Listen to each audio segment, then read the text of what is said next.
Praise God for everyone. It's always nice to praise God whenever we are here in the church because I believe there's no other safest place here in Hong Kong than to be the church. So, praise God that God is going to use the undeserving servants to preach His word, not my word. So we're going to pursue or continue the discipleship series, and we're going to talk about the way of purity. So let me just double check everything for our live streaming and microphone and connection should be sure that we are okay. So, how are you? Just want to ask you first. Everything is okay? By faith, we are okay. So here, let's focus now ourselves in the screens and in the sermon. The topic is joy of purity. So joy of purity. It's always about the joy. Of course, God is expecting every Sunday that you are finding a joy. Whenever we are studying, it adds another joy. It doesn't reduce the joy. So under that, we're going to study or we will share the topic about personal holiness. So when I say personal, it's not yours.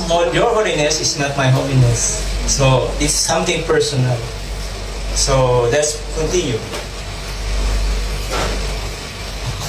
What is A? And keep going. B? C? D? Keep going.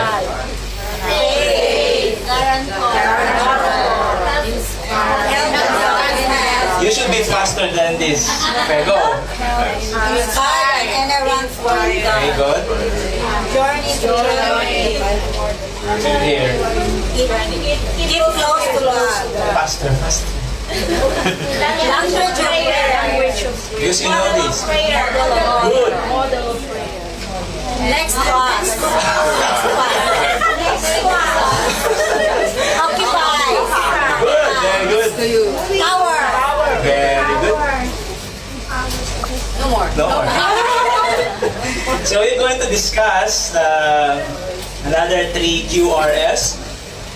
I thought we are not able to come up with the letter Q because it's hard to think the word that will exactly the point that we want to discuss. So God's so good that help us, me and Pastor Chris, to come up with easy to understand for all of us. So, for preview, we'll talk about the 3 things. So, QRS. So, Q, this is a preview so that you can see where we're going to. So, first, we will talk about the qualification of a holy God to man. So, something that He wants us to have a quality life for us. How to live before God. Letter R is on this qualification, how do we respond? He is a God and we as a creation, and He is telling us, commanding us to do those things, these things. That there are response toward God's command to live a holy life. And letter S. Letter S is sorry. Sorry is something that that you always do whenever you commit mistakes. When you did something wrong. So this is they call it and in this case something like the magic word, saying sorry, so that it is the pain or the hurt that we have done or something that we offend to or other people. So first we'll talk about but before that, let me just ask you to please join with me in Book of Psalm chapter 51. I know you are familiar with this, some of you, and maybe some of you this is your life verse, or you might be on this situation like King David. Psalm 51 verse 1 to 17, but I will not discuss read all verses. I will just mention some of the verses. And I want you to put yourself on the person. This is King David, the one who wrote this. Why he's so expressive about what are the words that comes out to his mouth. So, but if you're there, just pause for a while. I would like to have an introduction, like the question, why do I need to live? Maybe you're asking, Pastor, why do I need to live a holy life? But first of all, just want to remind of all of us that after we got saved, it's so important that God is expecting us to do the next thing. So, the Bible says in Philippians 2 verse 12 to 13 says, work out your own salvation.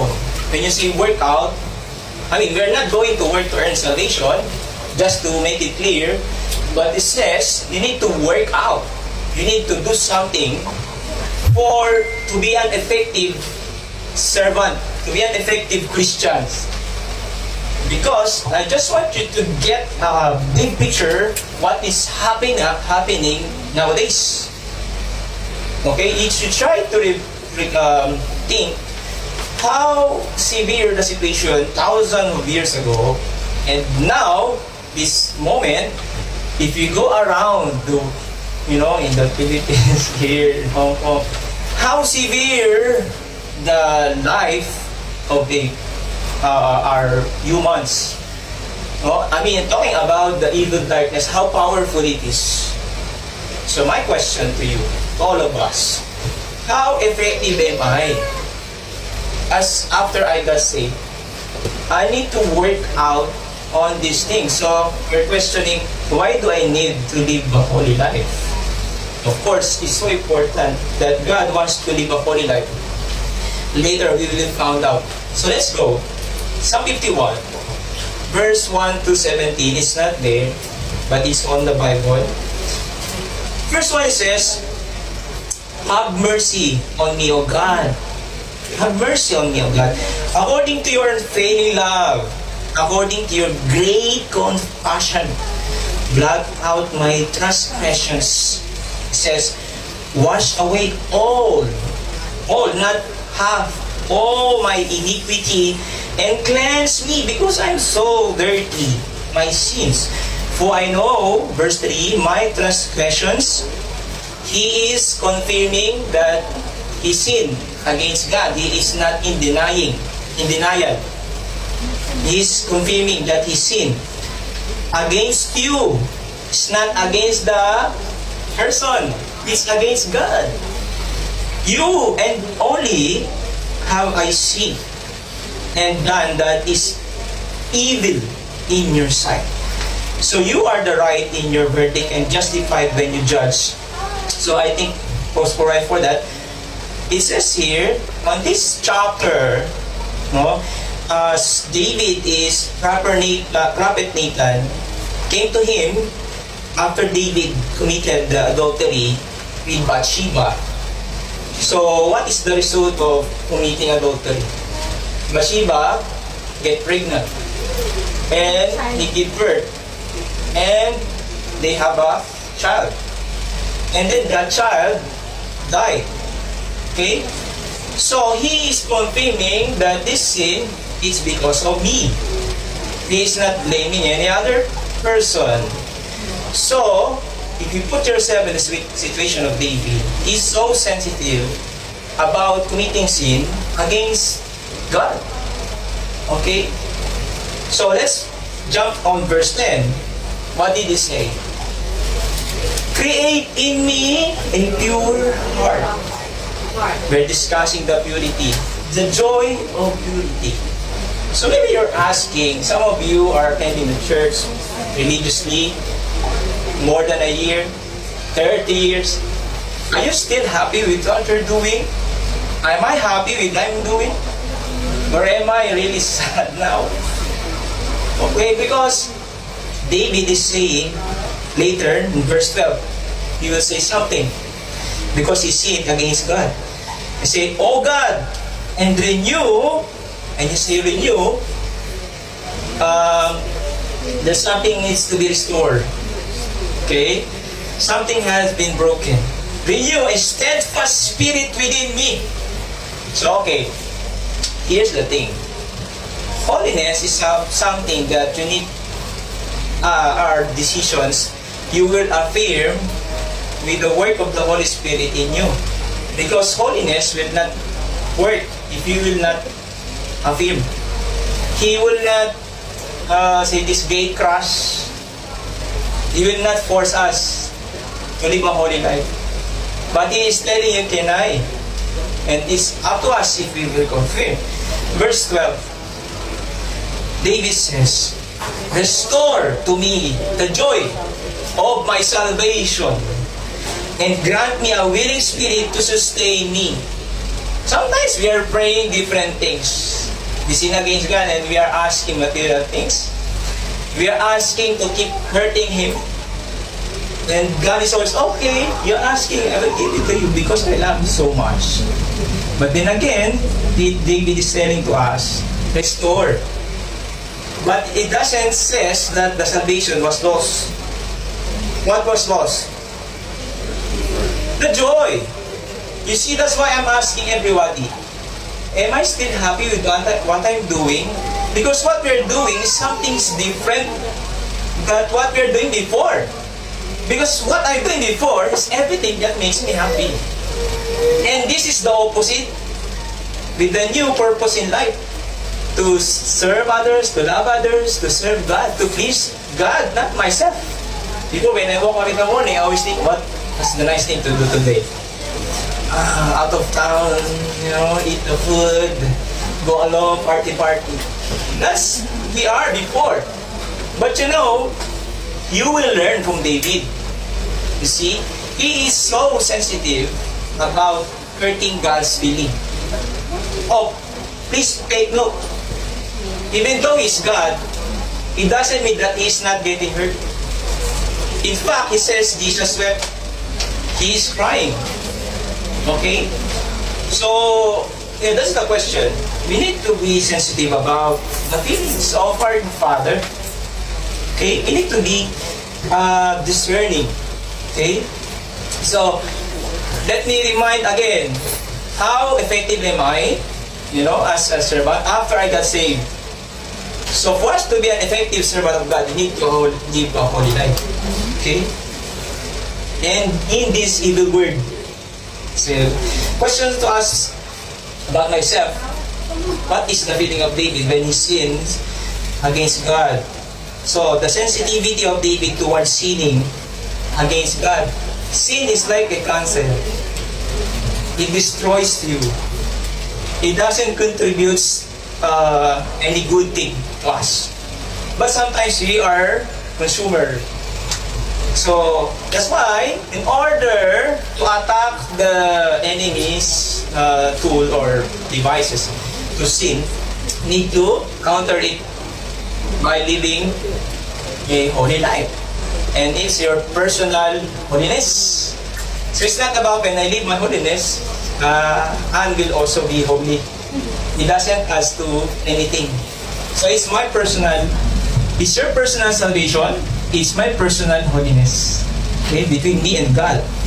So, the joy of salvation was lost, but not the salvation. And why do we need to live holy? We answered already. So, we will we'll talk about the status of our heart before the Lord. Is it still pure or not pure anymore? Okay? Are we still happy? So let's proceed. Qualification letter Q. Qualification of a holy God. Can you help me there? Oh, yes. Of a holy God, tungan. 1 Peter chapter 1, verse 14 to 16. But as it says, first, the qualification is holiness. Later we will read the verse. Greek word from the word holiness means hagios. Means holy, sacred, and set apart. Set apart. From darkness to light. Before we are in darkness, now we are brought into light. So, but let me explain further, what does it mean? So we are instructed, let's go there. First, we will go back. In verse 14 of chapter 1, verse 16, as obedient children. So, it addressed to all of us, okay, after we got saved. Do not conform to the evil desires that you had when you live in ignorance. But just as who had called you, we are called, you as holy, even though we tell to ourselves we are not holy, but God called you as a holy. Be holy in all you do. In all you do. For it is written, of course, if we are not doing this, we will be judged because it's written. Be holy because I'm holy. So it says here, this is a command that we need to do. God is commanding us to be holy. Okay? So, holiness is not about setting apart. You are isolating yourselves from other people and you will not get along with the other people that is not yet unbeliever or that is unbeliever. It's not about that. It's not holiness. Because you're not exercising your obedience before the Lord. How can you test the person is obedient? You need to test the person which, if they are obedient, then you expose them. So, it's setting apart. We will discuss later what does it mean more. So, holiness is about how do we behave for us to be easily understand. We should always have that proper behavior. In the Philippines, we have the subject of GMRC. It's about good moral and right conduct. When we go to school, how do we behave? Of course, we behave in the school. When we go to the church, we should also behave. When we go to work, we should also behave properly as the children of God. Okay? It's not about after the church service and you go up, party again, I'm free. Which is true. God gave us the freedom to do everything we want. But is on your freedom, are we going to abuse it? Or we take advantage of that? Of course, no. So we should behave properly. That's how we call personal holiness. Be holy like you, as a parents. Before you leave the Philippines, you tell them, you behave ba? Oh, behave ba, my son, my daughter, ha? Because if you behave, mommy will be happy. Same thing with our Father. Once we enter the personal relationship with Him, He is commanding us to live a holy life, or else we might find ourselves in a difficult situation. So what else? Setting our boundaries. The good example of setting apart later on is Jesus Christ. How He did it to live a holy life. Okay? So, it doesn't mean that He isolated Himself with the sinners. In fact, He get along with the sinners. And He says, I come to seek and to save which was lost. So, the Lord is targeting those who are lost. So, He will go there to reach out them, not to isolate Himself. But, the next thing we need to know about holiness is setting your boundaries. You need to set your limitations. Okay? When somebody invites you to drink, okay, you can sit, but you cannot, you need to behave properly. So, before, when I started to get serious with my relationship with the Lord, when I was in a college, you cannot avoid, people are always asking, let's go out, no teacher, no professor, let's go out to the mall, go somewhere else's house, let's have a drink. Okay, but I tell them, because I'm struggling, I'm already a Christian. When I drink, I feel guilty after that. And I cannot live with it. So what I did, I tell them that I'm a pastor's kid. I tell them that I'm a Christian. So, after that, they are too sensitive to invite me. But I can still go with them. And then when I work, I tell to my boss that Sunday is off. I tell to my supervisor, I need to go. If you can, I'm not saying that you give me the Sunday off. I'm saying that Sunday is important for me. So Sunday, actually we are off. So, and he knows. During Christmas party, I did not join with them. Because my joy is going with my brethren to please God. Okay? Something that is holy. Is there only thing inside the circle with your friends that you're drinking alcohol? I cannot believe this holy thing. Okay? But I'm saying, we can get along with them, but not really going beyond the boundary. But of course, if you know for yourself that you're too weak, don't go. Because you're weak. So, Jesus Christ is setting an example because He has a discipline. Later on, we will read Matthew. Jesus Christ was tempted in the wilderness. How He handled that temptation. So, don't say that, oh, Jesus Christ, He is so powerful. No, He became God. Okay? He did not use His power. He did not ask angels to help Him. Instead, He led the people to get to know that it is written that He really endured the temptation. He did not use the power. Okay, so set your boundaries. And another thing, holiness is about standing on your belief. No, you believe. What is our belief? Anything that inside of this is our belief. Anything outside of this is not God's will. So, these are the righteousness of God. We don't have that righteousness in ourselves. So when we put this righteousness of God in our lives, we can live a righteousness living. So that's how when we get along with other people, we can reach out them because you prepare yourself. So and then when you sit with the people, you should importantly know holiness is about influencing people. It's not about them influencing me. So when you go there, you should have the thought. I pray that they will be influenced. They will go with me soon. So Matthew chapter 4, Jesus Christ is a good example. In verse 1 to 11, we can go there and study about that. Matthew chapter 4, verse 1 to 11. So what happens here? Jesus was tempted by the devil in the wilderness. What happens to him? He was so hungry. Imagine if you're really hungry, and you're craving for something, it's hard to think properly. Okay? So what happens next? The tempter came, which is the devil, came to him and said, if you're the Son of God, tell these stones to become bread. He's tempting to use his power. Because he's believed. Because if he follows him, then he will become the servant, and he is the Lord. So, what happens next? Jesus answered, it is written. He doesn't say, but he says, it's written. The word of God, remember, is the sword. So he says, it's written, man shall not live on bread alone. In fact, some of us, sometimes that people die because of eating bread. There's an explanation. Too much hungry, eating a lot, greediness. So it says, it is written, man shall not live by bread alone, but on every word that comes out from the mouth of God. Okay?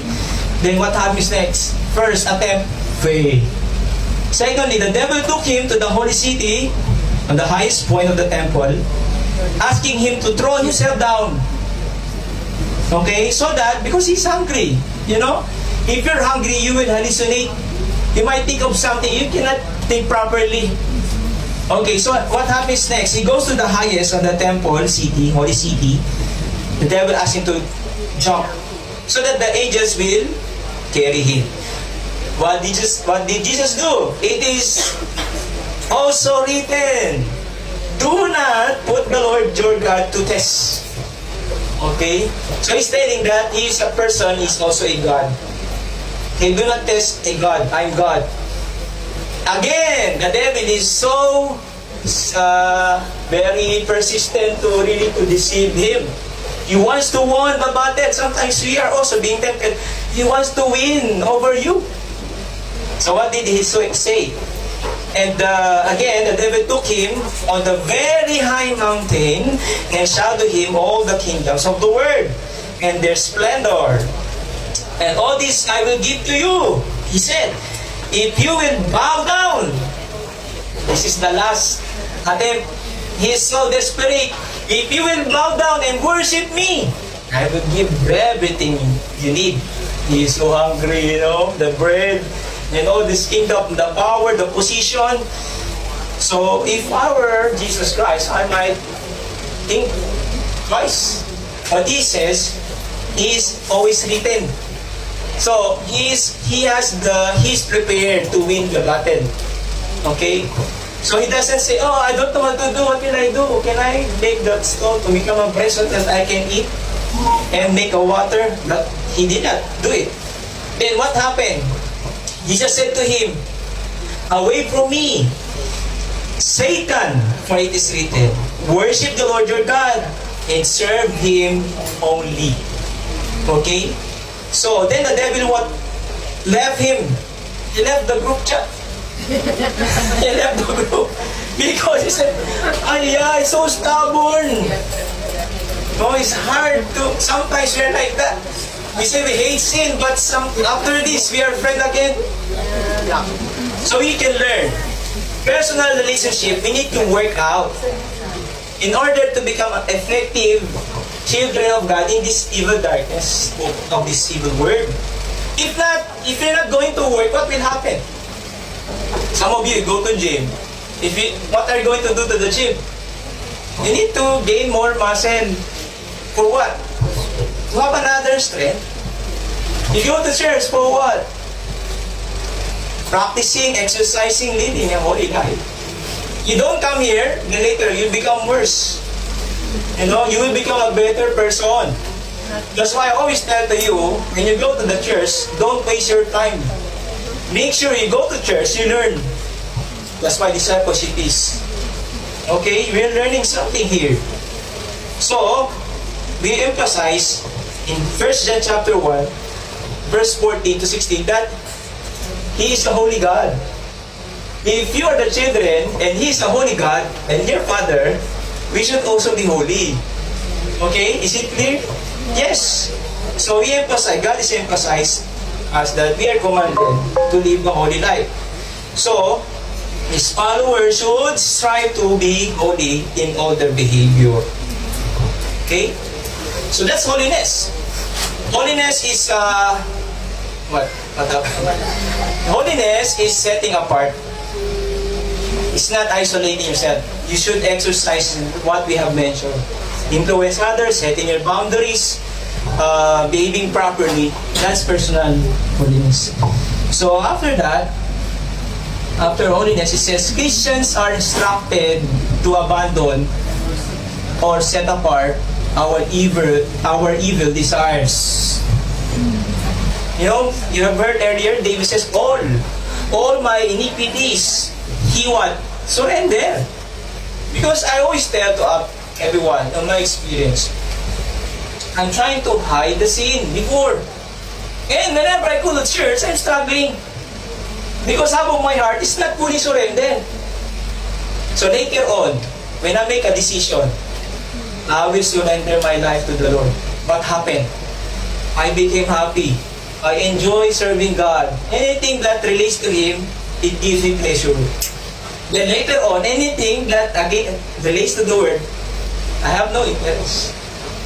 So you see, later on we will get to know more, and we will learn more how to live a holy life. So God is a holy. His followers should strive to live a holy life. Secondly, righteousness. Psalm 15 verse 1 to 2. Earlier we said holiness is interchangeably used. Sometimes they call it sanctification. Sanctification is living a holy life or setting yourself apart. And righteousness is, you can call it also sometimes interchangeably used the word justification. Justification is God's forgiveness to us, even though we don't deserve. Righteousness means behavior that is morally justifiable or right. Okay? So, Righteousness is not possible for man to attain on his own. Cannot. You're trying to be good, but you cannot be good. Sometimes you fail. You cannot do it by your own because the standard is too high. It's really high because you're serving God. Oh, our audience is God. So He's watching over if He qualifies, if He will be pleased. It's too high. You cannot do it by yourself. You need the help. Psalm 15 verse 1 to 2, the Lord says, Lord, David saying, he is singing, who may dwell in your sacred tent? You who may live in your holy mountain? Nobody will qualify. The one whose walk is blameless. Who does what is righteous. Who speaks the truth from their heart. That's why we are talking about the purity. God wants us to live a holy life. And He is looking to your heart. He's praying to us that you should have a clear heart. Okay? It's so important for Him. That's why David was called a man after God's own heart. Because even though David is a sinner, God saw something beautiful in this person. Okay? So, when you say blameless, other synonym is integrity. The integrity. When we say we are the children of God, are we really children of God after the church? When I go to work, am I still a children of God? And nobody sees me? If I'm the only one who's using the phone, am I still the children of God? Do I live a personal holiness? So that is something blameless. So, if we still insist that I will only be half holy, then the Lord will deal with you. It's hard to deal with this struggle. So, for us not to struggle, release. Okay? Release now. Should I say, now? Because the Lord is waiting. Okay. So, it speaks about the integrity. Whenever you go, you should always think that God is watching you. If you sin, God will not be pleased. Don't say like, yeah, I'm a weak. God knows me, I'm a weak children of God. You always say like, I'm a weak. You know, there's a two words that always we need to understand. The wickedness, the word wickedness and weakness is two different things. Weakness is God knows that we are weak and we always fail. There's always a grace for us. But wickedness is you saying sorry and then you do it again and you do it again and you say sorry again. And the Lord called it wickedness. So the Lord doesn't want us to pretend because it will hurt Him, your relationship as a father and daughter or children. So let's proceed. You know, true righteousness is possible for mankind but only through the cleansing of sin by Jesus Christ in the indwelling of the Holy Spirit, which is in 2 Corinthians chapter 5, verse 21. Okay? It says there, God made Him who had no sin to be sin for us, so that in Him we might become the righteousness of God. So whenever you keep coming to Him, always connecting to Him, later on you will become like Him. You see? So, there's a saying, tell me who your friends are, and I will tell who you are. That's true. You go to the people who live a holy life, then you will be holy. That's why we encourage everyone, go to the church, because there's no better place on earth beside from the church. Don't go to the mall. Don't go somewhere else. You know, it's so risky. You going apart from Him. It's so dangerous. So that's righteousness. We talk about the qualification. We hope and pray that we will have that righteousness and holiness. Then later on, after we have that qualification, that God is expecting us to have a response. What will be our response? There's only two things. Obedience and disobedience. It's not hard to understand. You only have two. And then you can choose one. Okay. So it says here, When God asks us to live a holy life, okay, it says it's the way to counterattack the enemy, Satan, the father of disobedience. And remember, Romans 10 verse 4, Jesus Christ says, He is the fulfillment of the law. Okay? So, it doesn't mean that you need to work hard to really to be perfect for you to be qualified. No, it's not about it. You need to understand that there's only one who able to make it perfect. It's because of Jesus Christ, the Son of the Father. Okay, He is the fulfillment. So there's always the hope. Okay? So after that, we got saved, our natural response, when you say natural response, it's always yes, to obey, which is to do good, to have a righteous living. Ephesians 2, verse 10. So it says that we are created to do good works. So that will be our response. You know, doing good things for the Lord makes our soul feel good. Have you tried to do good things to other person? What is the response? And are they angry or they hate you? No, they are happy. We want to also to bring back to you the goodness that they feel. Doing good is good to your soul. Okay? So, but you cannot do good things if Jesus Christ is not yet in your life. So, and then on the opposite, when you're doing bad things, evil things, you feel the guilt, you feel the conscience. And then later on, you will be far away from Him because the guilt separates us, the sin, from our Father. And it's hard to go back. Okay? So, John Owen, he says here, John Owen, I don't know if I put it here. John Owen, he says here, be killing sin or it will be killing you. Killing sin. Colossians 3 verse 5 to 6. Is it here? Oh, it's not there. But it says, put to death, kill. Therefore, whatever belongs to your earthly nature. What is the earthly nature? Sexual immorality, impurity, lust, evil desire, greed, which is idolatry. Because of this, the Lord says, the wrath of God is coming. Okay? You as a parent, we as a parents, when our children disobey God, disobey us, what do you feel? For many times, they are keep doing this to us. Later on, you will get angry. So, how come we get angry and we do not consider God? We get angry if we are living unholy things or life. So, God is patiently waiting for us to, change, to live a holy life without any pressure.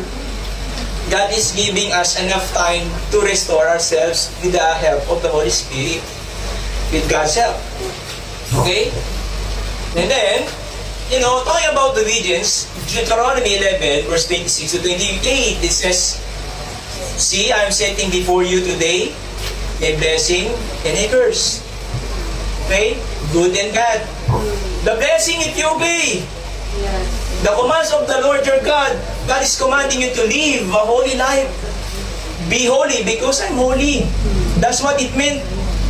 The Word of God is so powerful, you cannot really fight on it. So the Lord is telling to us to live a holy life. So blessing if you obey, and the curse if you disobey. Because this law should be obeyed, not be disobeyed. Okay? You as a mother, your uncle, your auntie, you're imposing to your little ones. This is the rule. If you broke the rule, you will be in trouble. So try to imagine life without rules and policies. Imagine life without regulation. You can marry more than one. You can get anything you want. As long as you're happy, you will do everything. You see, it's so, disorder, it's so chaotic. So the Lord, that's why the Lord gave the Ten Commandments to Moses, because people are not living righteously. So here we are. The Lord is commanding us, live a holy life, or else you choose. You want blessing or a curse? So we need to remember that everything that we make, decisions that we make today, will have an effect in our future. So when you do good thing, you will have a good thing, blessing will come. Although it's so hurting, it's so difficult at the first part, definitely the end of this is blessing. But you see the curse, it's so nice at first. You will be tempted at first. It's so beautiful. Later on, you will face the curse, the sufferings.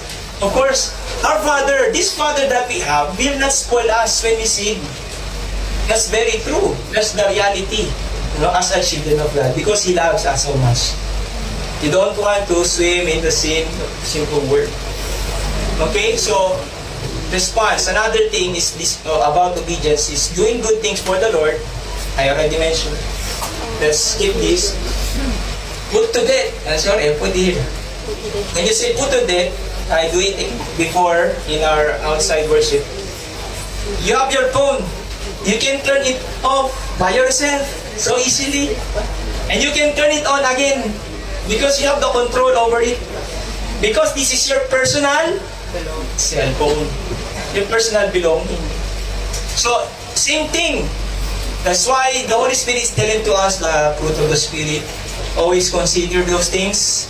These are the guidelines, and these should not be done evil things. Put to death, kill. Or either sin will kill you. Okay? Don't mind others people's sin. You mind your own sin. Because you will not grow. You always look on others' sin. You focus on yourself, and later on you can see how beautiful are you as a children of God. So, disobedience, response, neglecting, violating, I don't care. No, you're playing safe. I don't want to live a holy life. I'm okay. I'm going to heaven, by the way. Okay? Refusing to God's command and rebellion against God. So, sin, let's say this, Rabbi Zacharias. You know Rabbi Zacharias? He is a famous evangelist, a pastor. And he died already. And he did something wrong. He committed adultery or sexual abuse. Okay? But he says this, we don't know when he says this quote before or after he died. But he says, sin will take you farther than you want to go. Keep you longer than you want to stay. And cost you more than you want to pay. So it's so serious, you should not ignore that sin. One young people ask me, Pastor, is white lies is a sin? Yes. I'm thinking, let him think first, is it really a sin? It's about blue sin. Maybe your favorite color, pink sin. So I said to him, whatever will be the color, is still a sin. Even if it's a rainbow sin, it's still a sin. And then there's one young people tell to him, encouraging his brother, the younger sister is telling, Brother, Kuya, sometimes it's okay to sin a little. Well, let me correct this thing. This is one of the principles of generations nowadays. It's natural to commit mistake. Don't get it wrong. It's normal. Because we are human. But when you desire, it's okay to sin. It's different. The Holy Spirit is holy. So the Holy Spirit desires holy things. So don't reason out that it's okay to sin a little. What you want to say, I want to be like Christ. I want to live like Christ. I was not able to go to church. I'm not really happy. No, there's something inside of me that is fighting to go to church, to listen and to study the discipleship. I don't want to ignore. This is the desire of the children of God. This desire is so wonderful. And the different person before you are not I don't care. I don't care. Oh, just one Sunday is okay.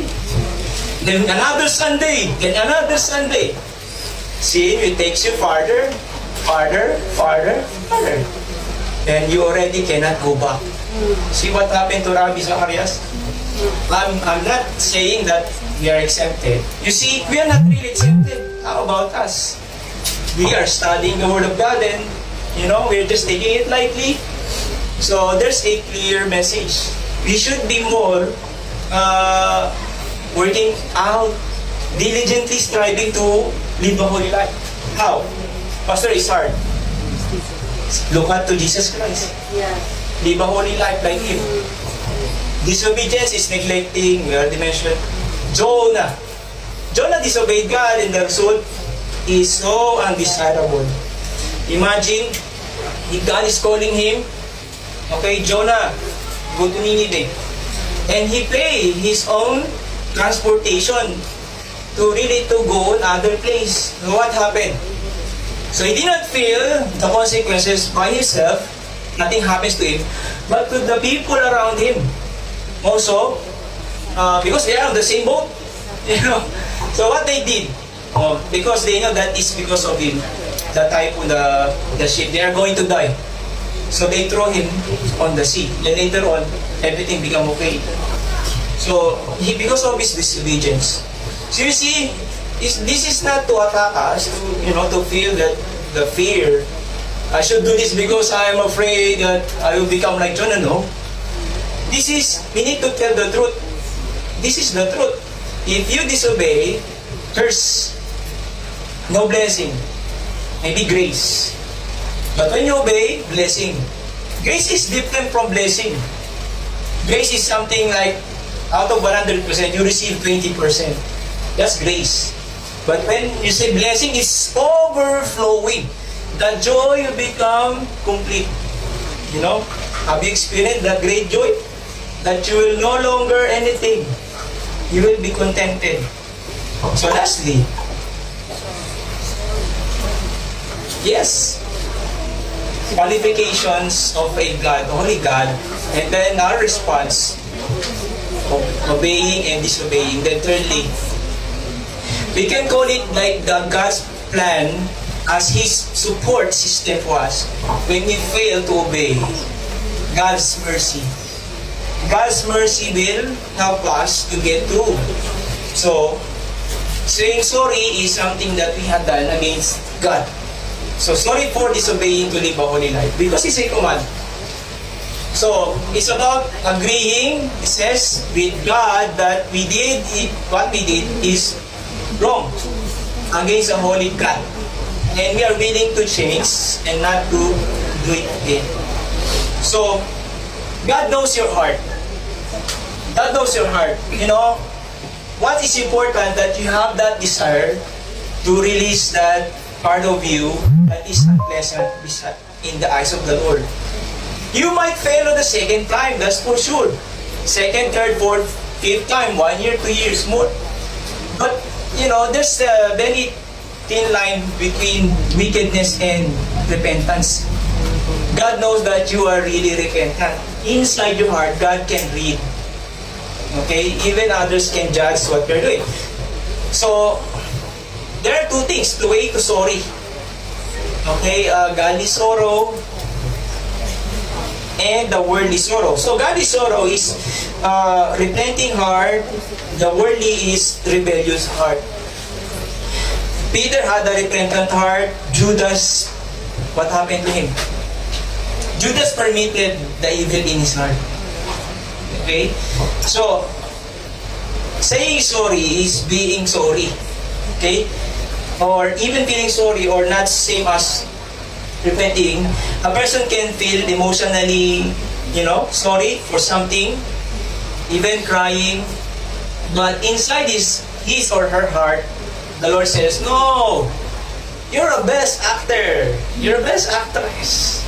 You're just doing this because you know, and you're denying your half of your heart, doesn't want to commit, doesn't want to surrender. God knows. So, godly sorrow is like bring repentance. In 2 Corinthians chapter 7, says there, verse 10 says, godly sorrow brings repentance that leads to salvation and leaves no regrets. Sometimes we are still holding on that thing. You cannot release. You know, the rich ruler, God is talking to him and he wants to have everlasting life. And he cannot surrender that possession because he's so rich.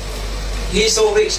But, you know, he was not able to have eternal life because he loved so much that material possession. You love your work. You love your kids. We love our titles or position. Okay, but the Lord is going to us about those things because the Lord wants to see the pure heart. If you love Him so much rather than material things. Who is your God? Is your God is the things that you have now? Or is really your God, whatever happens? Okay? So godly sorrow is, the Lord sees the heart that is pure. Is totally saying sorry. You know, people cannot judge. You know, whether you cry, you can say that it's serious. It can be sincere. But only God knows inside your heart if you are really repentant. You can be sincere even though you don't cry. Yeah. Oh, without drama or anything or background music. You know, the Lord saw what is really true. He wants true. Yeah, sometimes you want to be dramatic. You know, you want to make the background, the situation be more so sad before you. It's good. I'm not saying it's bad. But it's so important that the heart, Yes. the heart. So, in conclusion, but by the way, what happened to Judas? Judas, because of his unrepentant heart, he killed himself because of that guilt. What I've done is, this Jesus Christ doesn't deserve what I've done to him. Because he did good to me. How come I did bad things to this person? So, the conclusion, the reality, okay, listen to this, it's really easier to say that rather than to do good things. We don't ignore or we don't overlook that reality, you know. But, you know, it's more pleasing to God if we are repentant to Him, you know. The sincere heart is so important. Ready to change, willing to be corrected by God, because Judas is not willing. Satan, should I say. He wants to become like God. Okay? So that pride is too high. So high. That's why Jesus came on earth to portray the humility, to live a humble life. Surrender. Surrender now without any force. Because God is totally embrace you because of that beautiful thing inside your heart. So, a life that is fully surrendered to God. So David was called a man after God's own heart, but it doesn't mean that he is flawless and without any sin. Actually, David lied, commit adultery, arranged a murder. Uriah is the husband of Bathsheba. And yet, God still called him. Okay, He called him because he repented. So, a man after God's own heart. Why? Here's the thing. David was quick. He's so quick. He's so fast. Oh, I say, I'm sorry. My mouth is so fast to say bad words. I need to. You're so bad. David values God's presence. You know? And David's heart has a heart that loves God above all. If you know the history, he was a king. Even his right man, Absalom, his son, betrayed him. You know, before he was a king, he became like the serpent, a slave, because he was being thrown out from his kingdom. So he feels so alone. And there's no, I say this, if you are David, he will gonna ask, what will I do? But he says, I fully depend on God. He is my Savior. He is the rock of my refuge. So David has a heart that loves God above all. David had a heart of worship. In fact, he writes so many songs. Okay, David fully trusted God. Fully trusted God. David always kept running back to God no matter what. Okay? You don't say, when God called you, don't say, I don't want to come back. When God encourages you to keep going, keep growing, you say, I don't want to go. I don't want to grow. Don't do that. If we are rebelling against God. So, David was keep running to God. To do good things and to do bad things are both exhausting. This is right, because we are human. We get tired. So what? But I rather choose to still do good for the Lord rather than to do evil things. It will be scary to be under God's wrath. God is a God. We don't know what He can do because He is a God. Okay? So, personal holiness is about working on it with the help of the Holy Spirit, with the help of the Bible, with the help of the people in the church, with the help of your pastors, with the help of our spiritual leaders, with the help of by praying. God gave us everything we need. Yes. The Holy Spirit is there. He always promises us, I will never leave you. I will not forsake you. I'm always there for you. If you can really have a quality time with the Lord, the book of the gospel always telling how He's so caring for our future. He is a great Father. He doesn't want us to be in a situation that is so bad. So that's why now we have heard it. It's so important we have a clear understanding how to live a holy life, or else we will be the same person again and again. So living a personal holiness, because God is a holy, you should be holy. Let's pray. Dear Heavenly Father, thank you so much. We know that there's a God who is a holy God, and we should submit with that, with your authority, telling us that you are holy and we are your children.